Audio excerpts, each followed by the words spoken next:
So নমস্কার public. দুদিন থেকে বৃষ্টি কিছু হচ্ছে না, প্রচণ্ড গরম লাগছে। কী করবো, কিছু করার নেই। তো গরুগুলোকে তো স্নান করাতে হবে, কারণ ওদেরও খুব ভয় থেকে হাঁসফাঁস করছে।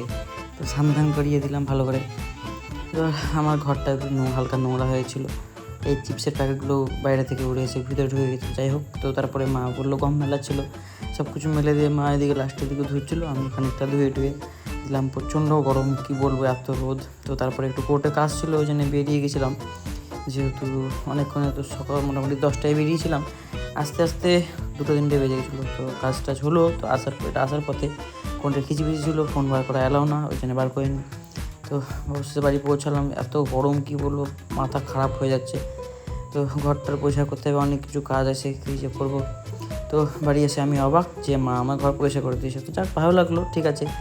তারপরে অনেকদিন পর একটু বৃষ্টি হলো, সে আলাদা ব্যাপার, যে এমন বৃষ্টি হলো আরও গরম বাড়িয়ে দিল।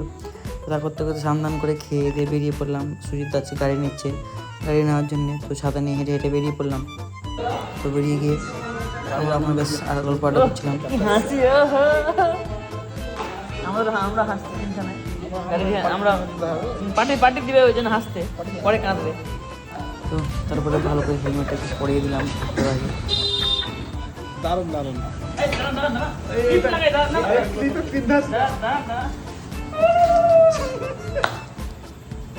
তো যাই হোক, দাদা গাড়িটা নিয়ে নিল, ডেলিভারি নিয়ে নিল আজকে, নাম্বারটা এটা। তো যাই হোক, গাড়ি তো দাদা নিয়েছে, কিন্তু মজা আমরা করছি। তো আমি আর বাপ্পা টেস্ট ড্রাইভ করতে বেরিয়েছিলাম, গাড়ি চালিয়ে হেভি মজা পেলাম। তো কী বলবো, জাস্ট অসাধারণ। তো পার্টিটা কবে পাবো জানি না, সুজিতদা কবে আমাদেরকে পার্টি দেবে, কিন্তু আমরা ডিসকাস করছিলাম কেমন কী না, কী ফিচার্স আছে, এই সেই হানা দানা। তেল দিয়েছে, বেশি দেয়নি 2 লিটার। তো তারপরে বাড়ি চলে এসেছিলাম, আস্তে আস্তে লেট হয়ে গেছিলো। তো আজকের মতো টাটা, বাই বাই।